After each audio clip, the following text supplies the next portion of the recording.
प्रिय सज्जनों, धन धन सतगुरु तेरा ही आशा। आज हम संत मंत्र की कड़ी को आगे बढ़ाते हुए भारत के भक्त कवियों में प्रसिद्ध मीराबाई पर तेरी में तो प्रेम दीवानी मेरो दर्द न जाने कोई पद पर विस्तार से चर्चा करेंगे।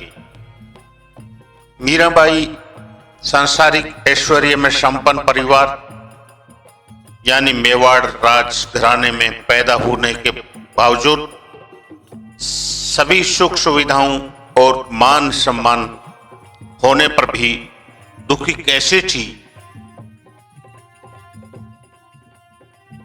वह पद में भी कहा है कि मेरो दर्द न जाने कोई। मीराबाई को किस बात का दर्द था? आज हम सब संसार में करीब करीब सभी धन माया ऐशो आराम मान बढ़ाई के लिए एक दूसरे के मरने मारने पर उतारू हैं। वह इन सब की इच्छा रखते हैं और हर इंसान सोचता है कि ये सब हमारे पास हो तो हमारे पास कोई दुख हो ही नहीं सकता। तो फिर मीराबाई को कैसे दुख था? तो जरा जाने, इस पद को जरा ध्यान से सुने व समझें।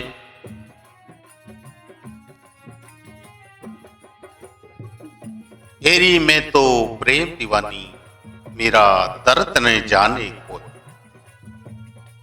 सूली ऊपर सेज हमारी किस विध सोना होए, गगन मंडल पर सेज पिया की किस विधि मिलना होए।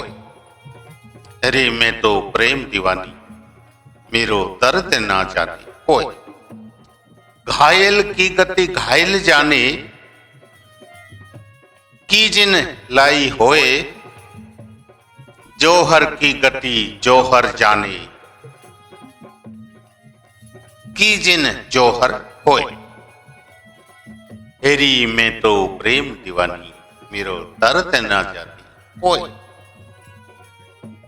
दर्द की मारी बन बन डोलूं, वेद मिला नहीं कोई। हेरी में तो प्रेम दीवानी मेरो दर्द ना जाने कोई। मीरा की प्रभु पीर मिटेगी जद वेद संवरिया होए। तेरी में तो प्रेम दीवानी मेरो दर्द ना जाने कोई। मीराबाई के पदों में विरह की वेदना का बड़ा सहज किंतु करुण वर्णन मिलता है। अपने एक प्रसिद्ध पद में वे कहती हैं कि विरह में उनकी पीड़ा ऐसी है कि न तो प्राण रहते हैं और ना निकलते हैं। ऐसी अवस्था में उन्हें चैन कैसे मिल सकता है?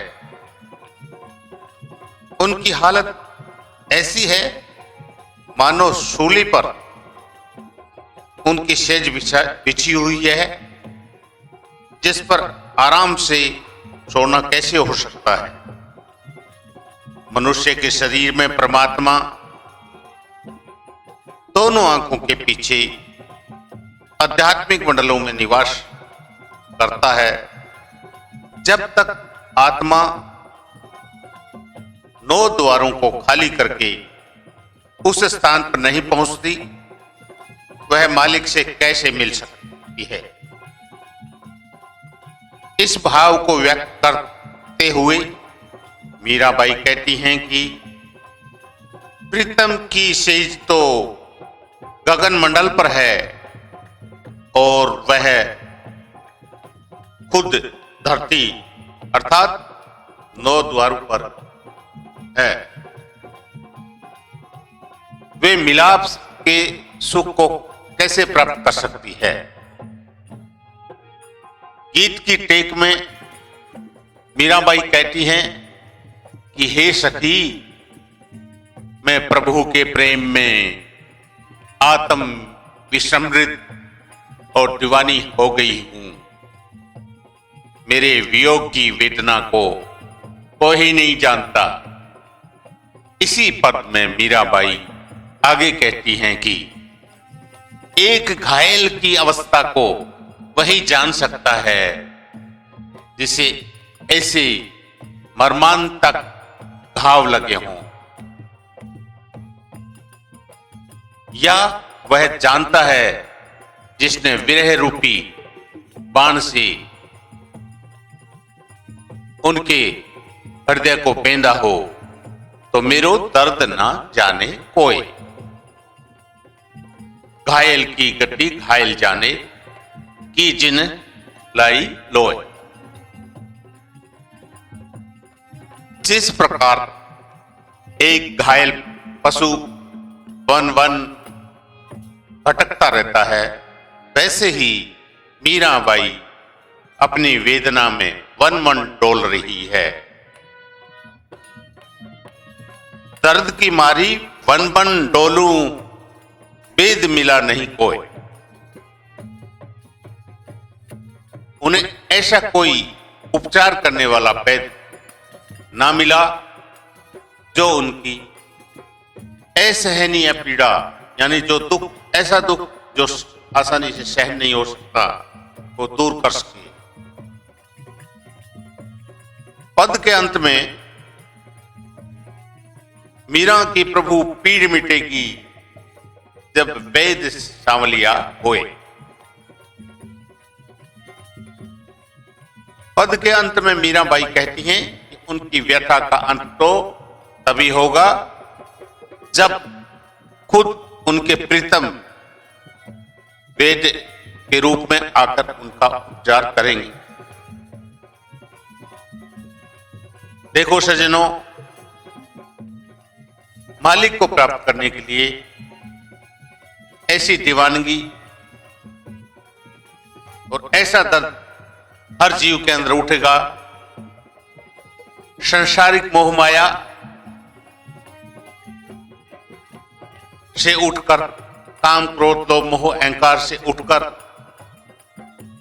मोह द्वार को जब तक हम बंद नहीं करेंगे,